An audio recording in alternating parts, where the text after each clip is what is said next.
How many goblins could a goblin gob if a goblin could gob goblins? This video is sponsored by Cool Stuff Inc. If you're looking for cards in the US, look no further as you can use the promo code MTGMudsta to get you 5% off anything on the site. Or if you're in Canada like me, you can use the same promo code at Multizone to get 10% off your orders of singles.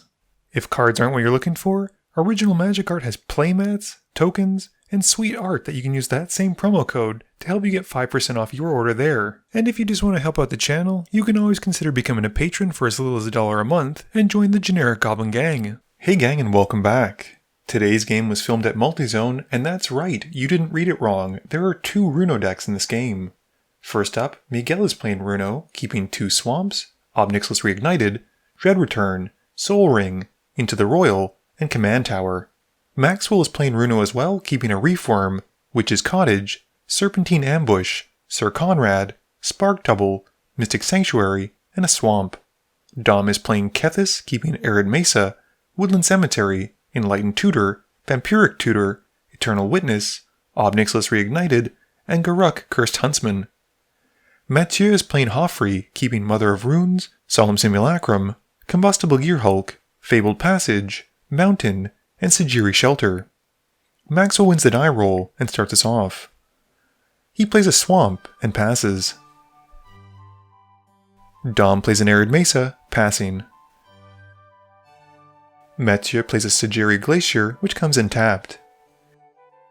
Miguel plays a Swamp and casts Soul Ring. At the end of turn, Dom cracks his Mesa, losing 1 to find a land with white in it, and casts Enlightened Tutor. Maxwell plays a Swamp and passes, and Dom reveals Mana Crypt that he tutored for. Dom draws it and plays a Woodland Cemetery, passing. Mathieu plays a Mountain and taps 2 for Thrilling Discovery. He gains 2 life, discards 2 cards, and then draws 3. Miguel plays a Command Tower for turn and casts his own Mana Crypt. He then taps enough for Obnixilis Reignited and upticks the Walker to lose 1 life and draw a card. Maxwell plays a tap Mystic Sanctuary and passes, and at the end of turn, Dom loses 2 life as he casts a Vampiric Tutor. He finds a card to put on top, which he'll draw for turn. Dom draws the card he found and plays a Bayou, and then casts a Mana Crypt. He then taps enough for Kaya the Inexorable, and downticks her by 3 to exile Miguel's Obnixilis. Mathieu plays a Shinka the Bloodsoaked Keep and casts Boros Signet. He then activates the Signet with his last remaining land and only uses 1 white to cast Mother of Runes. Miguel fails his Mana Crypt roll and plays a Swamp. He then taps enough for Runo and passes. Maxwell follows this example, tapping 3 for Runo, and then plays a tapped Witch's Cottage, passing to Dom. Dom rolls for his Mana Crypt and fails, taking 3 as well. He draws for turn, and then taps 1 of each color for Kethis. He then upticks Kaya to put a Ghost Form counter onto Kethis, and then plays a tapped land and passes. Mathieu plays a Fabled Passage and cracks it to find a Plains. He then taps enough for Solemn Simulacrum, which goes to find him a basic mountain, and it comes in tapped and he passes. Miguel fails his Mana Crypt trigger and looks at his top card. It's not a creature, and he draws it without transforming Runo. He then plays a Dimir Locket and casts with Kicker Into the Royal, bouncing Kethis to Dom's hand and drawing a card. He then has Runo hit Kaya for 1 and passes. Maxwell also doesn't get to transform Runo sadly, and instead casts Tormod the Desecrator. He follows in Miguel's footsteps, hitting Kaya as well with Runo, and passing to Dom. Dom rolls for his Mana Crypt and fails, and draws a card. He casts Arcane Signet, and then recasts Kethis. Once his commander's out, he upticks Kaya, giving Kethis a Ghost Form counter, and passing turn. Mathieu plays a Needle Verge Pathway, and then brings out his commander, Hofri Ghostforge. He swings a Solemn at Kaya, who is blocked and killed by Kethis. The Solemn dying draws him a card, and it also gets exiled by Hofri, who makes a Spirit Token version of it. The token Solemn entering lets Mathieu go and find another basic, and he passes turn. Miguel rolls for his script and passes. He doesn't transform Runo once more, and plays another Swamp, and then casts Thought Vessel. He passes with all the ramp in the world, but nothing to do with it. Maxwell's Runo doesn't transform either, and he plays a Swamp, and then casts Sir Conrad the Grim. He goes at Kaya for another one, since Runo has Flying, and passes.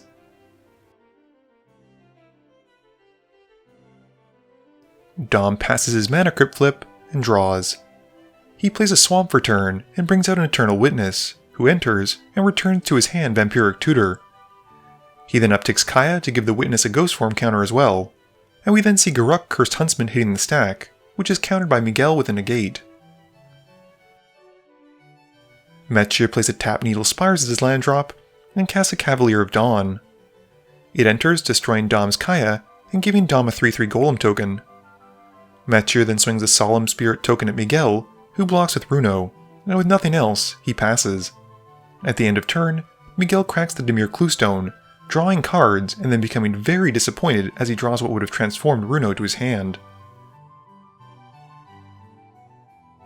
Miguel rolls for his crypt, passing, and looks at his top card and draws it.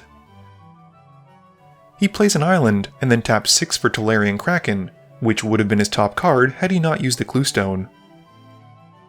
Maxwell untaps and doesn't transform either.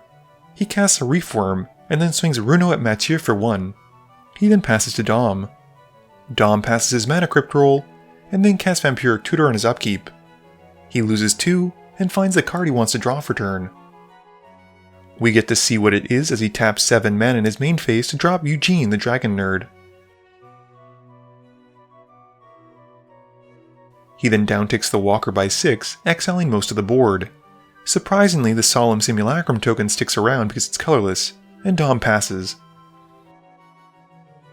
Mathieu draws and casts Seize the Spoils, discarding a card and making a treasure, and then drawing 2. He taps 4 mana to cast Change of Fortune, discarding his hand, and then drawing as many cards as he's discarded this turn, which counts the one he's discarded with Seize the Spoils. He then plays a Boreas Charger, and moving to combat, takes out Ugin with Solemn before passing to Miguel. Miguel fails his Mana Crypt and draws.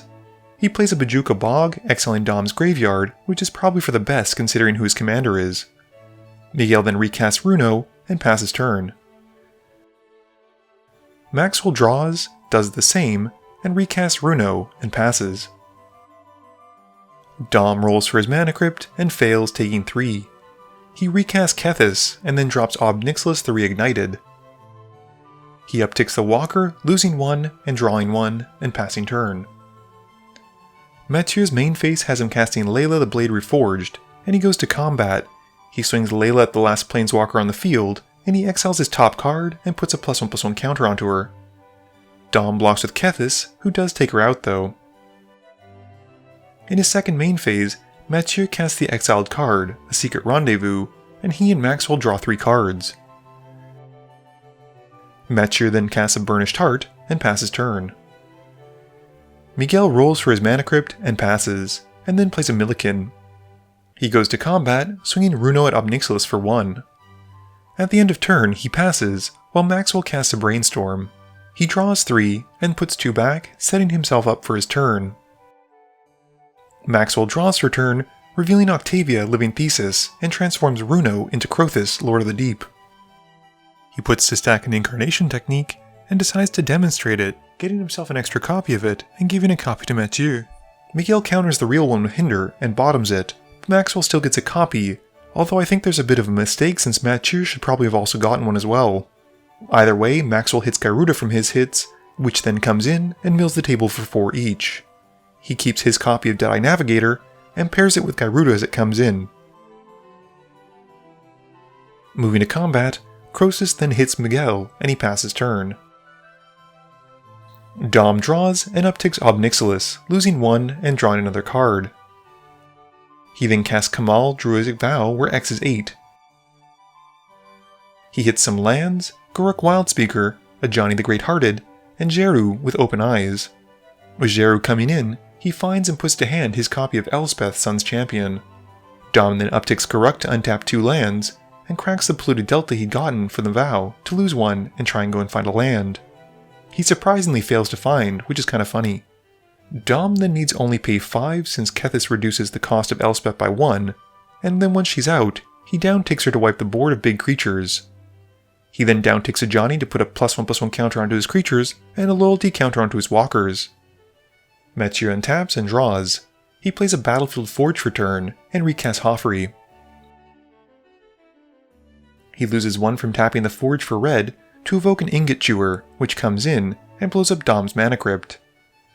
Mathieu then sacrifices it, but it's exiled thanks to Hofri and made into a Spirit token, which comes back and blows up the Arcane Signet as well. Mathieu then pays 3 to sacrifice the Burnished Heart, which gets exiled and comes back as a Spirit token, and then goes to find 2 basics. And Mathieu moves to combat. He swings the Charger to take out Elspeth, and the rest of the team to knock Ob Nixilis down to 1, while the Ingot Chewer token, which was blocked, goes back to Mathieu's hand as it dies, and he passes turn. Miguel rolls for his Mana Crypt and passes. He fails to transform Runo yet again, and plays a Submerged Boneyard in his main phase, which comes in tapped. He then makes 4 mana using Millikin, which has him milling his top card, to cast a Dread Return. He brings back Sir Conrad's best pupper, the Dreadhound, and mills himself for 3. He does whiff on any creatures though, and once that's done, takes out Ob Nixilis in combat with Runo. In his post-combat main phase, he sacrifices 3 creatures to flashback Dread Return, and the Dreadhound deals 3 to his opponents. He brings back an Archfiend of Sorrows, which gives his opponent's stuff -2/-2. This kills the Boreas Charger, which comes back from Hofri seeing it die as a token copy of the card, and Mathieu gets a Charger leaving the play trigger, but actually controls the most land so he doesn't get to find anything. Miguel then recasts Runo again, and puts on top of his library the Dreadhound as it enters. Maxwell casts Stitch Together, which has Threshold, and brings back Garuda from his graveyard. This mills the table for their top 4, and Maxwell decides to keep Dom's Mangara the Diplomat. He then taps 4 mana for a Spark Double, making it come in as Garuda as well, without it being legendary. He mills the table again for 4, and this time keeps his own copy of Archetype of Imagination. He moves to combat, and Krothis goes at Dom's face. Dom taps 2 for Pier, who sadly can't find Toothy as he comes in. He then casts an Eerie Ultimatum, and returns basically anything that isn't exiled, hitting his mana rocks, lands, the Sylvan Library, Elspeth, Ob Nixilis, and Yeru. With Yeru coming in, he finds Ajani Steadfast. Dom then downticks Ajani, putting a loyalty counter onto each of his walkers, and another +1/+1 counter to Kethis and Pier, and all of these counters are actually doubled to 2 of them because of Pier. Dom then casts Ajani Steadfast, and Maxwell responds, casting Infernal Grasp to take out Pier and lose 2 life. Dom then downticks Ajani Steadfast to do much the same as Ajani the Great-Hearted, adding more counters to his stuff, which are sadly not doubled. He then uses Elspeth's ultimate to get an emblem that pumps his creatures by +2/+2 and gives him flying, and then ultimates Ob Nixilis as well. He gives the emblem to Mathieu, who will lose 2 life anytime anyone draws a card. He then untaps 2 lands with Garuk, and exiles 2 cards from his graveyard to Keth's ability. This lets Dom cast Urza's Ruinous Blast from his graveyard, exiling any non-land permanents that aren't legendary. He then passes turn. Mathieu draws and loses 2 life. He taps enough for Sun Titan, and this brings back Martyr's Cause, which is one of my absolute favorite white sack outlets. He then casts a Molten Primordial, and steals 1 creature per opponent and gives it haste. This has him taking Miguel's Runo, Maxwell's Krothis, and Dom's Kethis. He swings the lethal at Dom and the rest at Maxwell, and on attack gets a Krothis trigger, making another token copy of the Molten Primordial, stealing another round of creatures, and Dom then gets taken out. In his post-combat main phase, Mathieu sacrifices the stolen creatures to Martyr's Cause. He can't keep the commanders, but he does get to make a token copy of Garuda, milling the table for 4 more cards.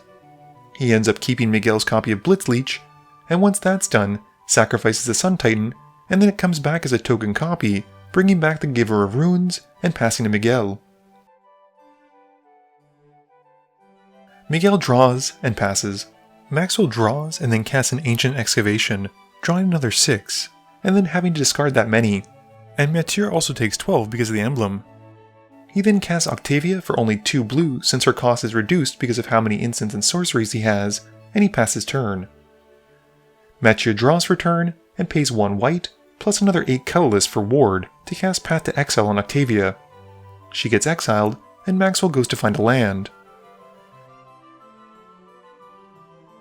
Mathieu then plays a land and casts Perforos Bronze-Blooded. He counts up his power and swings enough to take Maxwell out.